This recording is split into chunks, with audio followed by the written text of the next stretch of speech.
Good evening, everyone, and welcome to our second installment of Meet the Producers here at American Legacy Network. Today, we have an exciting and a wonderful guest, Miss Adrena Ifill, who is the producer of a wonderful documentary that sits on American Legacy Network that we're actually going to view the trailer for in a little bit. We're going to get right into the interview. Then I'm going to show you a little clip, and then we'll continue the conversation about not only Robert Smalls, but also your wonderful career. Um, so, Adrena Ifill is a CEO and founder of Ifill Double Back Global Group, and she's also an award-winning filmmaker. She has written, directed, and produced several historical films that have shown internationally. Her firm specializes in cultural heritage management and media production. With over 25 years of experience, Ms. Ifill has worked with many corporations, nonprofits, and government entities.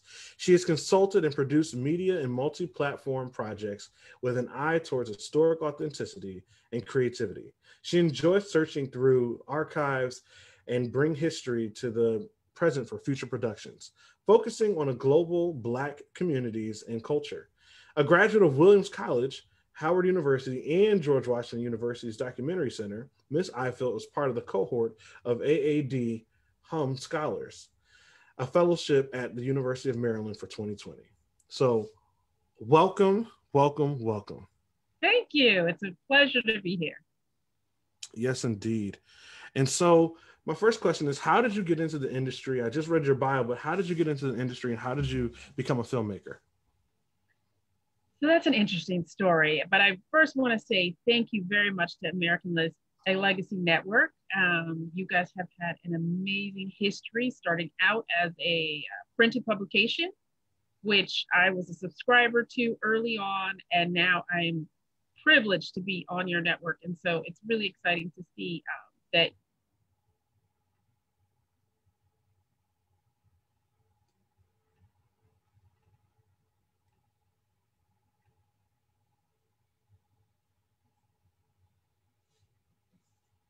Hello?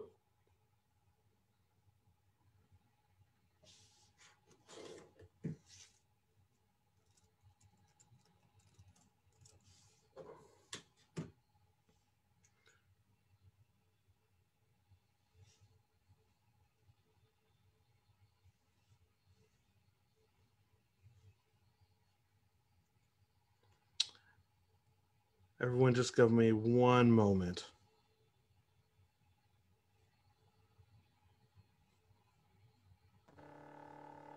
And I'm back. All right. Welcome back. Welcome back. Thank you. And, I can be all day long and nothing happens. But this work from home and the internet, I guess everybody's on Netflix. And so yes. Anyway, but thank you. I guess to make it succinct is I really loved Black history. My parents, from infancy, really talked about the history of Black people and from a global perspective. So I had an idea. I really wanted to learn more about Blacks in Congress, and I thought film was the best way to show it, to tell that story. Mm-hmm. I couldn't convince anybody else to do it, so I went back to school to study documentary film, so I knew how to do it myself, and that's how I started it. And then other people asked me to help them with media projects, and here I am today. Awesome, awesome. So we're going to take a moment to show the trailer for your project, and so this is just a trailer, folks. So I do encourage you to go on to American Legacy Network to watch the entire thing, because it's very informative and it's a wonderful piece and inspirational. But I'm going to let you see the trailer for yourselves.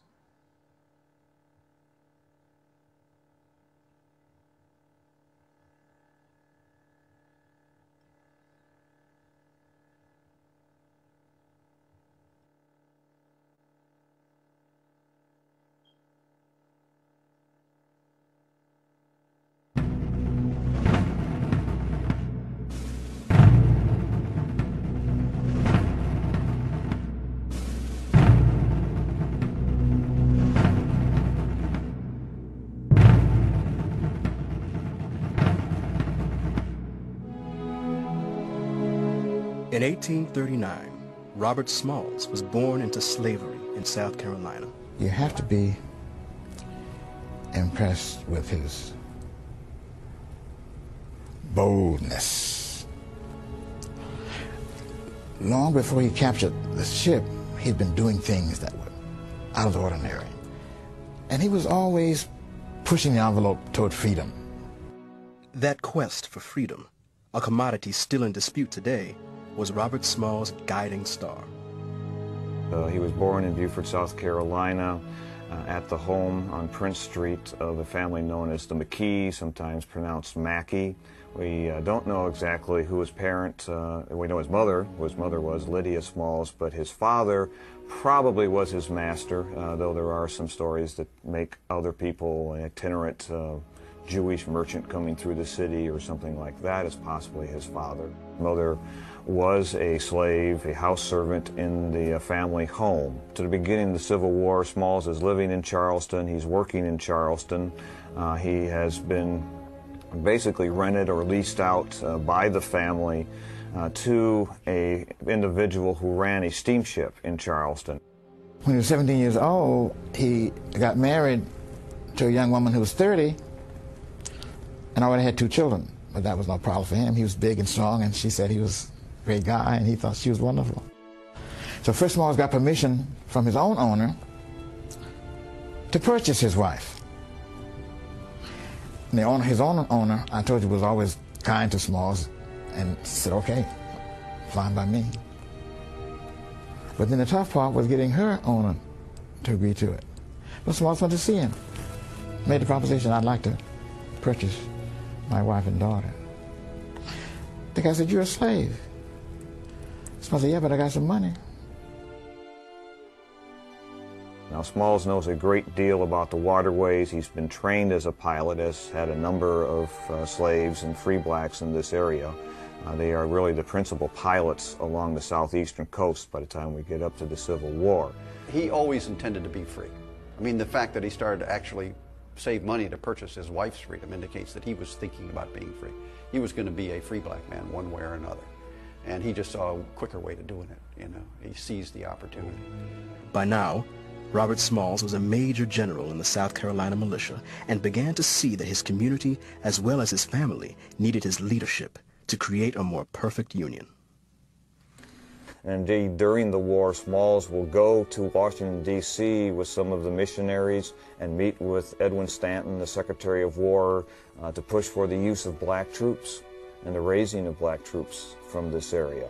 This region's abandoned by the planters. The planters leave their plantations, leave behind almost 10,000 slaves, and Smalls will be part of the sort of education, economic, political reconstruction that goes on in this area. From 1868 to 1874, Robert Smalls served in both houses of the South Carolina state legislature. After the war, when he became a politician, it was Robert Smalls who introduced a resolution in the Constitutional Convention of 1868 in South Carolina that created the first public schools for blacks and whites in South Carolina, the first public schools in the nation. Robert Smalls did not receive a formal education. Instead, he hired tutors to teach him the basics of reading and writing. But he understood that that was one of the things that separated black folks and white folks when he was growing up. And that was one of the things that was essential to U.S. citizenship for the freedmen. Although a national official, Congressman Robert Smalls repeatedly faced hostility, never backing down, yet never inciting violence. His demeanor was one of his best assets as a politician. In 1876, Rutherford B. Hayes was declared the winner of a controversial presidential election. To gain favor from the Southern Democrats in Congress, President Hayes, a Republican, withdrew troops from the South. Reconstruction was over. Smalls was arrested. Do you know about that?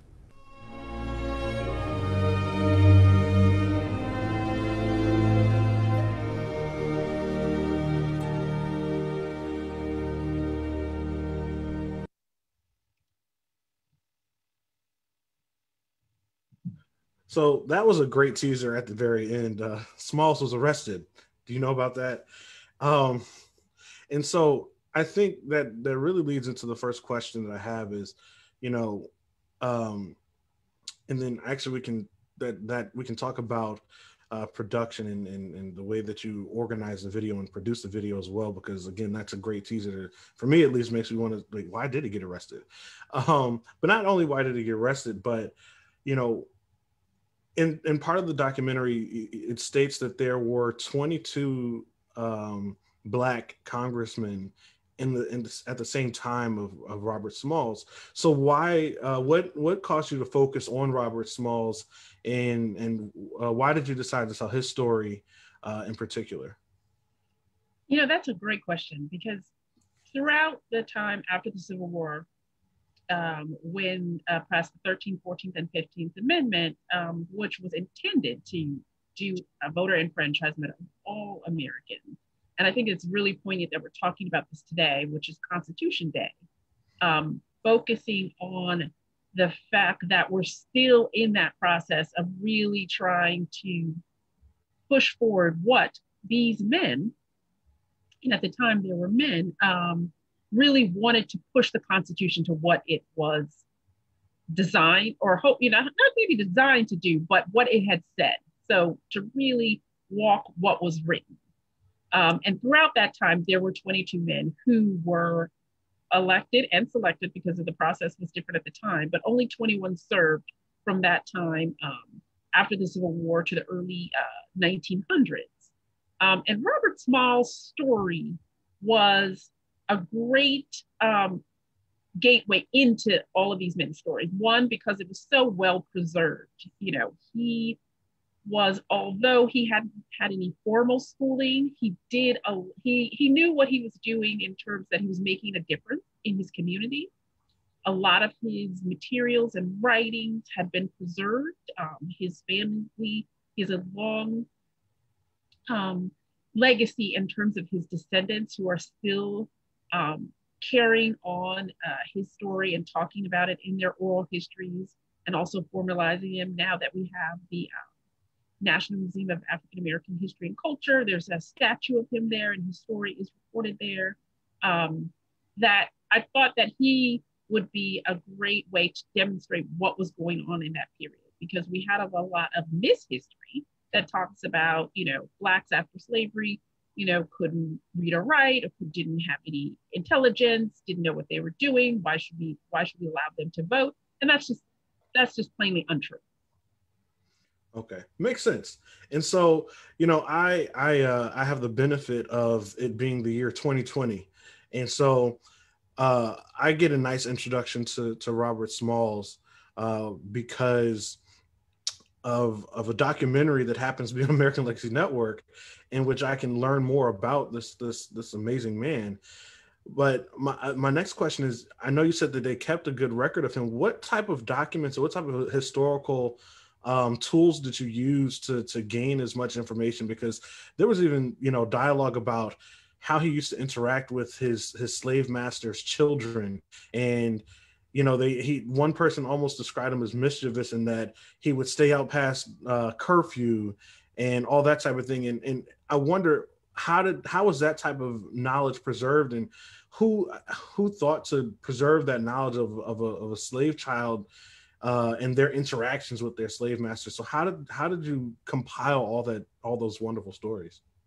So that was the fun part for me, you know, and this being my first feature film, I had to wear a lot of hats, and I definitely want to thank the crew that I worked with. The team was amazing. So my finishing editor, Rick Gray, my production manager, Talaya Grimes, one of the researchers, Miriam Machado Luces, Sean Patrick Thomas was the narrator, and David Branch also did some voiceover. And with this team, I was able to go into these archives, listen and interview his descendants, right? Who had amazing oral histories. And so I tell people all the time that the stories that your elders are telling you, at time it may be that they tell you over and over again, but they're really important nuggets that we understand the time period that they lived, and their interpretation of it their, first person accounts are critical to understand what was happening at that time.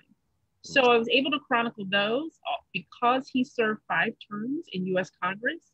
There is that record, right? It's a governmental record. He also served in the South Carolina State Legislature.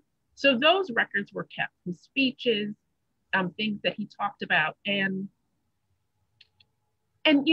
interestingly enough, even though at the time, a part of American society didn't value the contributions of Black Americans, they recorded them, right? And we can use them to tell that history and to teach and to preserve what happened, so that we can then do our own interpretation and we can see what those primary sources were really going to tell us. And that's what the beauty, I think, of documentary and documentary filmmaking is, that you go to the primary sources, that you take from those, and you're able to build on that and this body of work and keep it for generations to come. Now, I noticed the full film is roughly 53 minutes, the full documentary. And so if he served 5 terms in Congress and there's an oral history from his descendants, how did you go about deciding what was going to fit in the 53 minutes? And was there anything that was on the cutting floor that was like, oh, I wish I didn't have to cut this out, but it doesn't fit? And is there a way to share that? Like, what was that process like for you? Oh, it was a hard process. I mean, there's so many stories. And like I said, that there are 21 other men during this time period, and they all had amazing stories. I mean, their experiences, some of them enslaved, some of them after the Civil War, different places, all from the South. And, every state in the South is different and has a different climate. And so there was so much I wanted to get in, ultimately I want to do a series that covers all of that time period, so that we can hear every one of their stories and find out, and actually also hear from their descendants to see what that impact has been on this current generation. One of the stories that so he served in the Civil War, and he was a real hero in that way, and did an act of bravery that was one of the most instrumental parts of the Civil War in favor of the North. He captured he's also known as a ship's captain, and he captured a ship from the Confederacy and turned it over to the Union forces, rescuing his own family and friends in the process. And I could have done a whole hour on that, but I had to condense it and just talk a little bit about it. It was actually shown on South Carolina public television. And so within filmmaking, they give you these standards that you have to fit in order for it to be broadcast. Now with streaming networks, the next thing I can do, I'm going to fit it according to your standards, and it might be longer. So that's the beauty of now our technology and streaming services such as yours, that filmmakers such as myself, really can take liberties and create just pieces that could stand on its own. Awesome. And so obviously there's a wide breadth of data, information, and stories that can be told. So, personally, if you get a chance to do the documentary on the story of him stealing or repurposing the Confederate ship and for the Union, that one I would love to see and learn more about and watch. And so something else I noted about the documentary was the wide breadth of people that were essentially the interviewees or people who were talking. And so I noticed that, there were professors, there were political experts that kind of ran the range of the political sphere. So there's one woman I know who is ultra conservative and is now on Prager University, who was in there. And then there's also Democratic leaders such as Jesse Jackson Jr. And so, what was it like essentially reaching out to these folks and getting them to get on board with this project. And do you have any fun stories to tell about the background of that part of the process? So what's interesting is, so the film was done before 2006. So it was a different time period in the way that those who have a strong political affiliations deal with history. And so I can't say there was anyone I asked to be in the film that said no. Interestingly enough, at the time, Senator Barack Obama said yes, but we didn't have time. We couldn't find a common time before the film was done. Wow. So would have loved to have, and if you're out there listening, we can still do that interview. But as it was, everybody was really open to talking about it. I mean, Congressman Robert Smalls is such an important part of American history that part of it is undeniable. Part of it because it is recorded in congressional history that that can't be questioned. Parts of it may be an interpretation, and the beauty of documentary film is that you can take the time to go through those interpretations and allow the viewer and the listener to come to some conclusions on their own. And that, sort of is that arc in terms of film about like the question and intention. So what can that be? But everybody that I approached, like I said, hands down, was very interested, wanted to talk about it, wanted to relate it to present day. And I guess, you're right. It would be interesting to see what they would say now. Definitely. The one professor, I know that she left Vanderbilt in 2017, and her name escapes me. Professor Carol Swain. That's it. Yep. Mm-hmm. And I've seen some of her other work, and it's just very interesting to see her perspective in this documentary compared to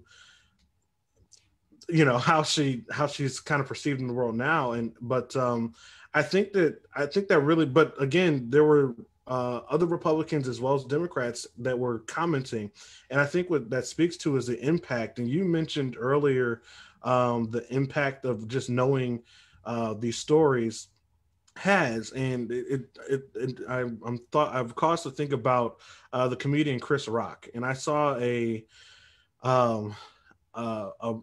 story a bit on him where he was learning about his ancestry, and he learned that one of his either second or third great grandfathers was a congressman during the Reconstruction period. He said, if I'd only known that, maybe I wouldn't have been a comedian. Maybe I would have thought growing up that I could do more than just tell jokes.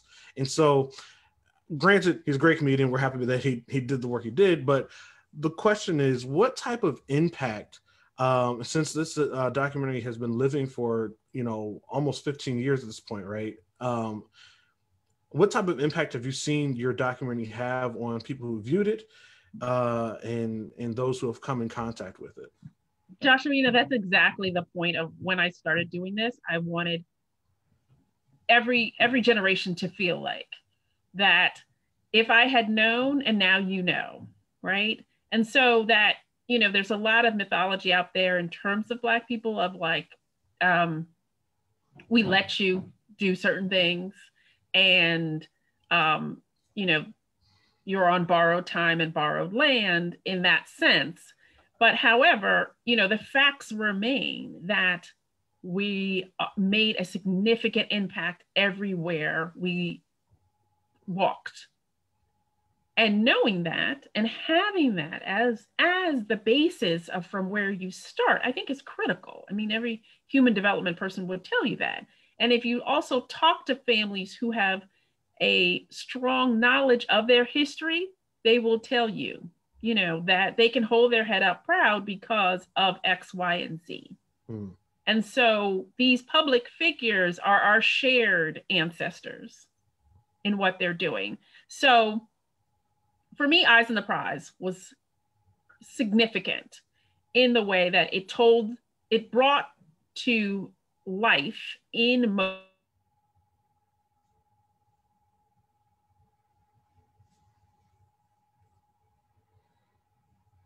We'll just hold a moment while the connection gets more connected.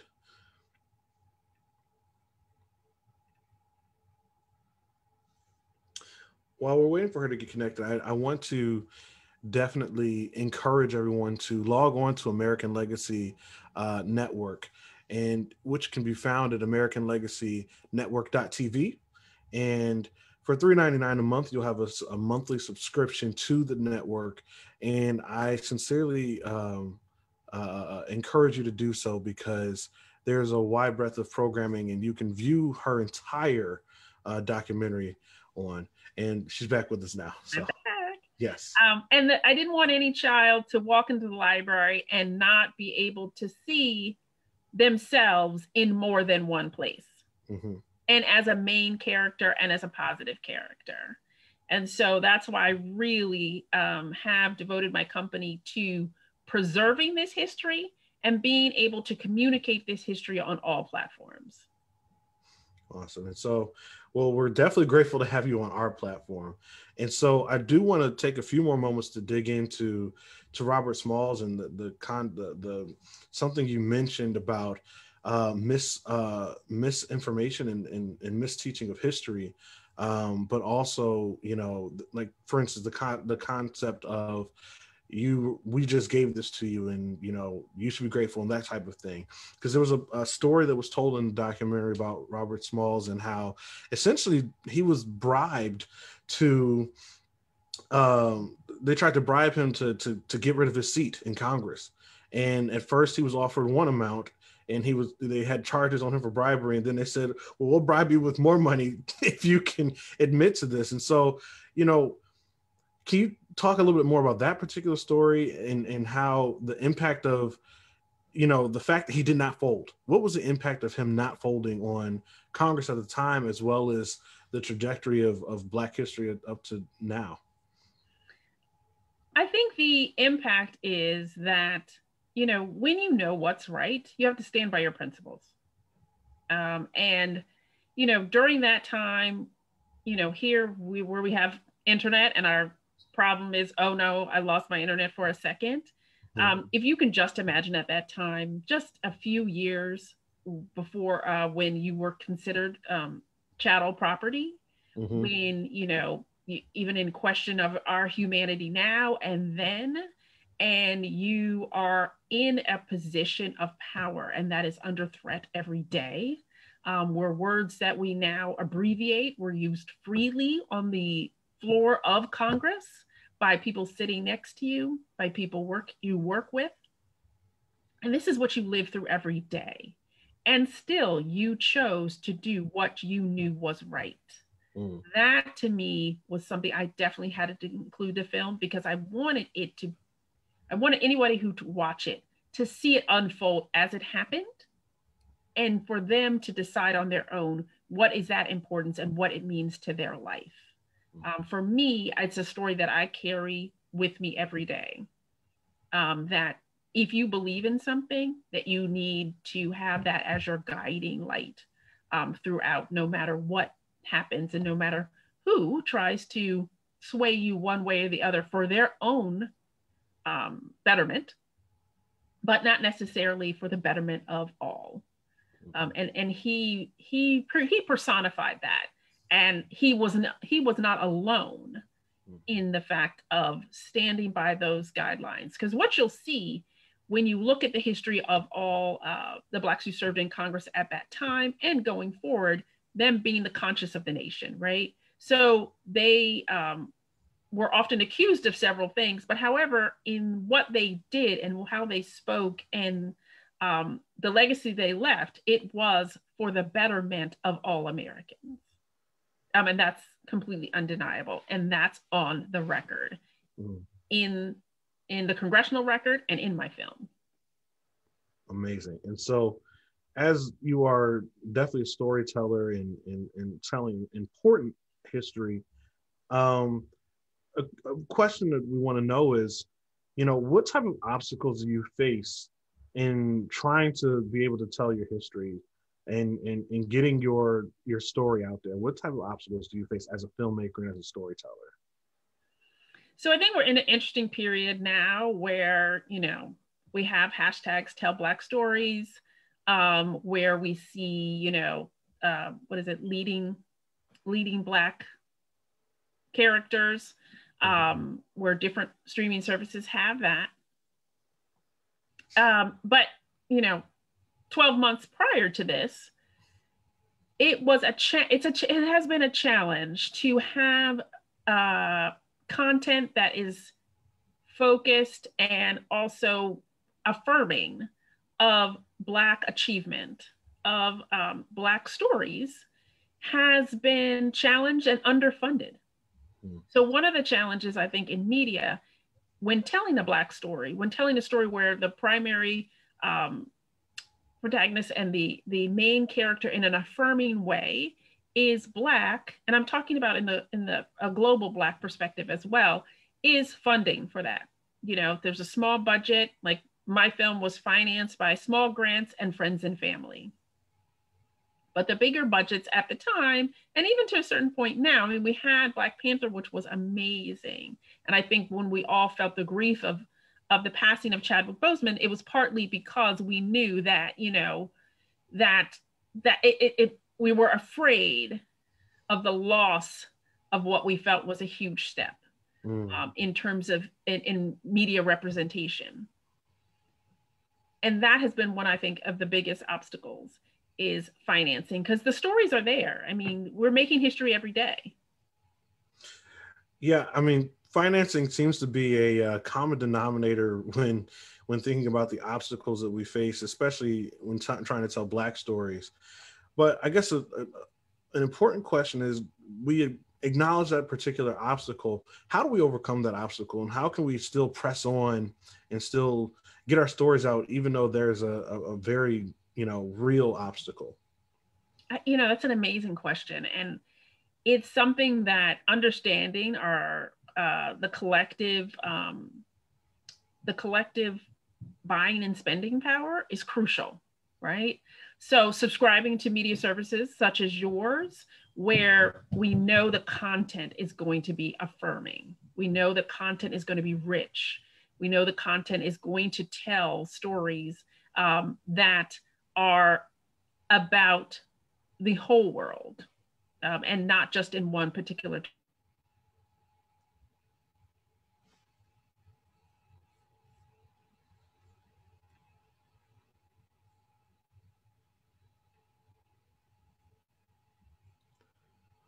And give her just one more moment. We're having some connectivity issues, everyone.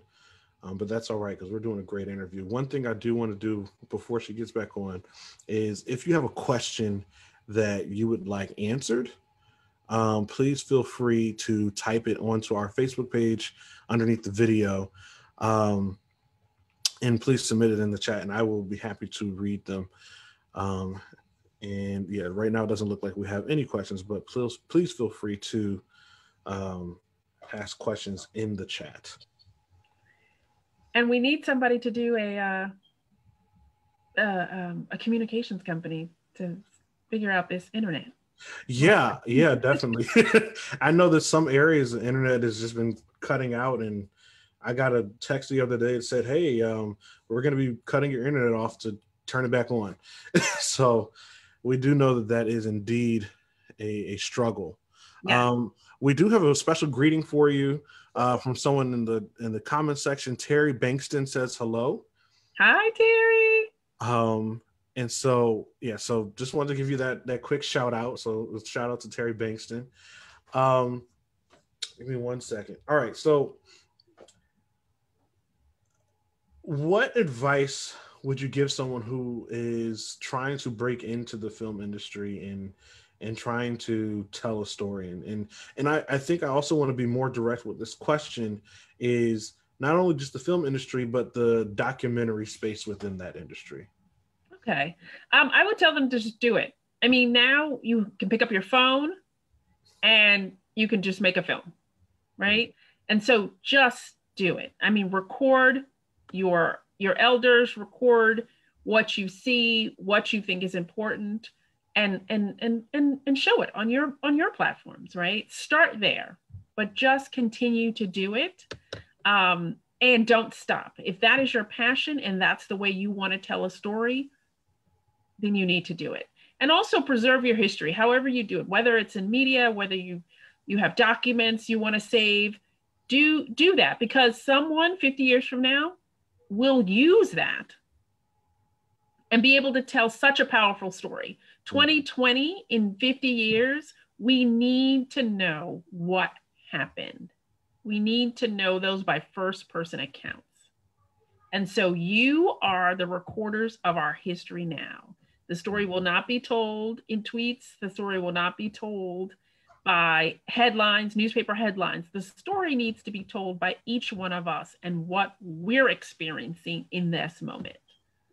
And don't limit yourself. So documentary film, I think, is an amazing format to be used, but it can be, the mold can be broken. I used a traditional way of telling a story, but there's 100 ways or even more that the same story can be told. And that's the brilliance of being able to use media to tell important stories.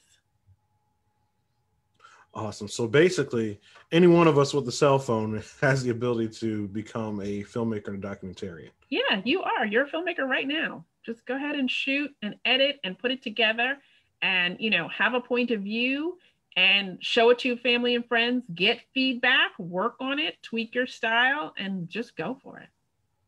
So what projects have you been working on since Robert Smalls, and what do you have coming up? Yeah. Well, I've been working on a lot. So like you said, it's been about almost 15 years now. So let's see. I also continue to work on Blacks in Congress and worked on the A Voice project. I was the founding project director of that for the Congressional Black Caucus Foundation with Dr. Elsie Scott. And that was a tremendous experience. Really had a great team working with me on that. And they've gone on to do amazing things. And I'm very proud of them. Deshauna and Shanta Allison, just a shout out to them.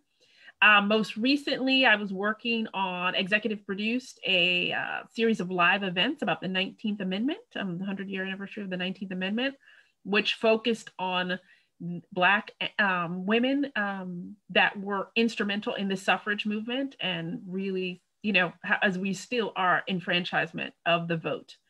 So that was a great event to do.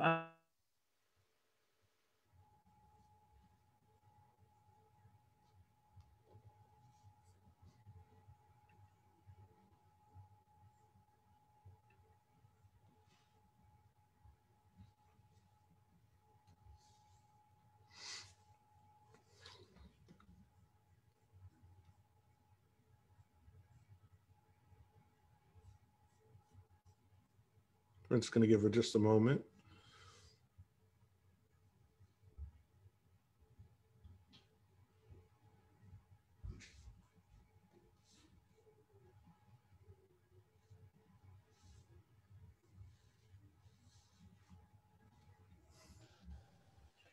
So as I was saying, really big on focusing about archives and finding ways to preserve those archives and having people have a greater access. So one of my dreams is to go to Mali, but since I'm not there and we can't travel now, you know, I would love to be able to get into every library around the world because to explore the Black presence on every continent. So I'm really focusing on, with the fellowship I'm in, focusing on the digitization of these archives and learning more about how we can have people connected throughout the world using these archives to produce formats that we can't even imagine. And so that's the beauty of marrying technology and history and culture. Awesome. So we're going to get into some questions to talk more about you. And this is going to be kind of what I would like to call a fun part of the fun segment. And so let's see here. Who are your 5 favorite filmmakers? Ooh, that's a good one. And any time? Any genre, any point in time, you know, Wuthering Heights, okay. Whatever, anybody's fair game. Well, I would say, you know, I have to go to Julie Dash. I think, you know, she pioneering filmmaker in the way that she owned her film and made it whatever she wanted to make it into how she felt it to be directed and produced. I have to say Ava DuVernay, of course. I've seen her whole body of work from before Sundance and Sundance on, and 13th, amazing film. Dawn, oh gosh, I'm forgetting her last name. She did amazing work on district attorneys, or not just public defenders, and it has some other great work coming out. What am I thinking of? Melvin Van Peebles. Really, I mean, talk about just, I'm going to get it done, and I get it done.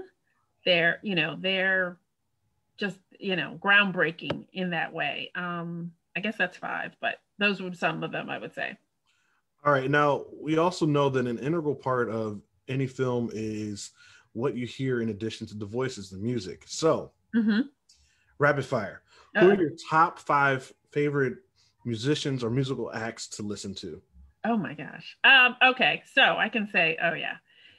So having roots in the Caribbean, I would say Kes and Allison Hines are some of my favorites in that regard. India Ree, definitely on my playlist. Let's see. Who else? If I were to do old school, I have to do like Earth, Wind, and Fire, Lou Rawls. And that's just a nod to my parents, actually. If I have to do like fun party time, maybe like Lisa Stansfield. I do like her too. Okay. Let's see. I guess that's what I'm going to think off the top of my head. Okay. I'm sure I've forgotten somebody later. I'll be like, I loved her too. But all right, and so I'm going to try to set the scene for the next one. So it's a late night. You've compiled a lot of research on your newest film that you're doing, and you're tired. You're dog tired. What's your favorite snack, or what meal you're eating to help get you through the process?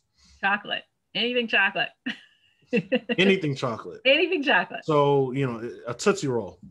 No, okay, maybe not. Yeah, okay. So let me clarify. Dark chocolate, a dark chocolate bar, hot chocolate if it was like in the winter time, chocolate cake. Did you see the film that was about chocolate?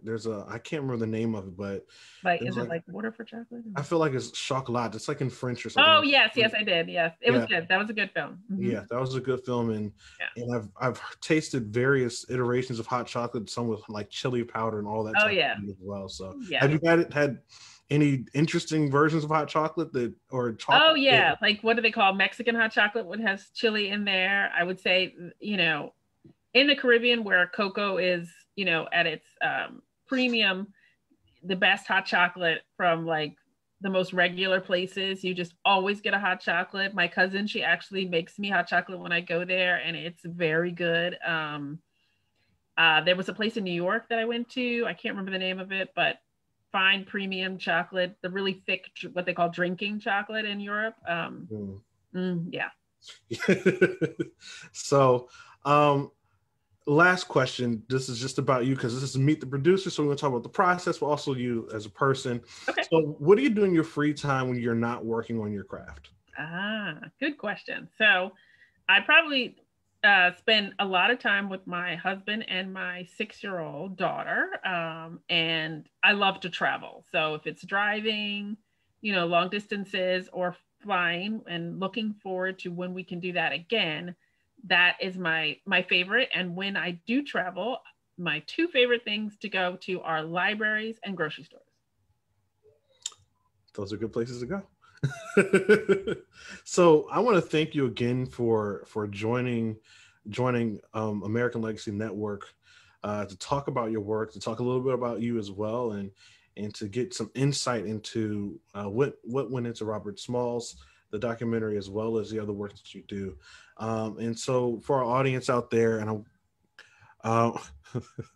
Okay, I have a couple questions from the crowd. The first is Talia Grimes. It's not a question. It's a comment. Dawn Porter is the name of one of the filmmakers that you were mentioning earlier. And I actually, and that's why Talia is one of the best production managers you will ever find, because she has always got your back and she has the right answers. Yes. And I've actually, thank you, Talia. Yes. And okay, this is a great question. Why is telling Black history stories important? Because it's history. It's our history. It's the world's history, and it needs to be known, because in order to know where you're going, you have to know where you've come from. And that's my company motto. Without that, we're prone to make the same mistakes. We'll be uninformed in our decision making. And so it's critical. There's a reason why we have 12 years of history. Mm-hmm. And so we should have 12 years of accurate history. So you said 12 years of history? Well, in school, in your basic education. Okay. You usually go through 12 years of history. So and who would have thought we had to clarify to say accurate history, but we need 12 years of accurate history. Absolutely. The next question, it asks, how long have you known Rodney Reynolds? So I guess maybe 20 years. I mean, I'm not sure if I knew him when he first started the magazine, but I guess I would say about 20 years now. Okay. He's pretty funny with that one. So everyone, we do have more Meet the Producers episodes. Next week, we have JP Reynolds on the 22nd, which is next Tuesday. We have Valerie Wilson Reed on next Thursday, the 24th, both at 7 p.m., both right here on American Legacy Network's Facebook page. So I do, again, want to thank you so much for joining me and joining the network, both in this interview, but also as a contributor to, contributing your documentary on Robert Smalls. And so, again, everyone, I do encourage you to visit AmericanLegacyNetwork.tv and subscribe today for just $3.99 a month. You will have access to this documentary on Robert Smalls, as well as a wealth of other movies, documentaries, and original content and programming. So again, thank you for joining me here today. And also want to mention that American Legacy Network is not only available on the internets, but it is also available on your phones. So if you have an iPhone, if you have an Android, you can get American Legacy Network. So go to the App Store or go to the Google Play Store and look up American Legacy Network and download it. And so once you set yourself up, you can access everything on your phone. So we are mobile and we are also on the computer. So again, thank you everyone. And I look forward to seeing everyone again next week for JP Reynolds and Valerie Reed Wilson. Thank you all. Take care.